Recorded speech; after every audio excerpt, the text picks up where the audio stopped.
দেখেন আমাদের head coach কিন্তু পাকিস্তান সিরিজের প্রথম দিন প্রেস কনফারেন্সে বলেছেন যে আমরা ওয়ারিড না যে আমাদের কোয়ালিফাই করব কিনা, আমাদের চিন্তা প্রসেসটা ঠিক রাখা এবং ওয়ার্ল্ড কাপে যেয়ে যেন আমরা ভালো কিছু করতে পারি।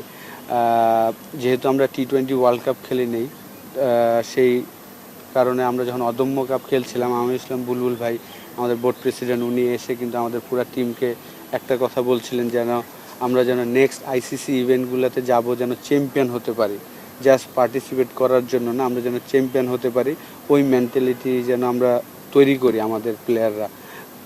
তো সেই জায়গায় আমি মনে করি 2027 ওয়ার্ল্ড কাপে আমাদের কোয়ালিফাই করবো কিনা এই চিন্তা আমরা করছি না, আমরা চিন্তা করছি match by match, series by series. এবং সেই কারণেই আপনি দেখেন যে পাকিস্তানের সাথে কিন্তু আমরা চমৎকার উইকেটে খেলেছি, যে উইকেটটা কাছাকাছি আমি মনে করি যে সাউথ আফ্রিকা, জিম্বাবুয়ে, নামিবিয়া যখন আমরা খেলতে যাব 2027-এ, ওই ধরনের কন্ডিশন কিন্তু আর উইকেটটা আমি মনে করি যে কাছাকাছি। তো আমরা যদি 2027 ওয়ার্ল্ড কাপের আগে এই ধরনের কন্ডিশনে খেলতে পারি, আমি মনে করি যে অবশ্যই আমরা ওয়ার্ল্ড কাপে ভালো কিছু করব। দেখেন আমি ঢোকার পরে আমি বলবো যে আমাদের ব্যাটসম্যানরা অসাধারণ ব্যাটিং করছেন, আগেও ভালো ব্যাটিং করছিলেন, কিন্তু আপনি যদি আয়ারল্যান্ড সিরিজে দেখেন টেস্ট ম্যাচে 3টা ইনিংসে ব্রিলিয়ান্ট ব্যাটিং করেছেন, 3টার মতন 100 ছিল, 4-5টা 50 ছিল, সেই 50গুলো প্রায় 80-90-র মতন করেছেন।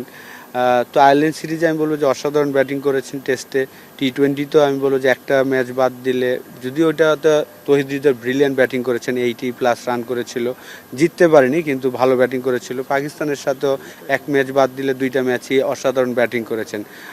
ওয়েস্ট ইন্ডিজ সিরিজেও আমি বলবো যে আমাদের ব্যাটসম্যানরা চমৎকার ব্যাটিং করেছেন।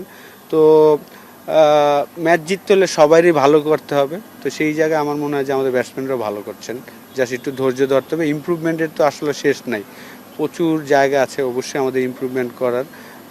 যেহেতু এখন ওয়ানডে ক্রিকেটের নতুন একটা নিয়ম এসেছে যে 34 ওভার পরে আপনার একটা বল ইউজ হবে, তার মানে এখানে এখন রিভার্স সুইংটা চালু হবে আবার।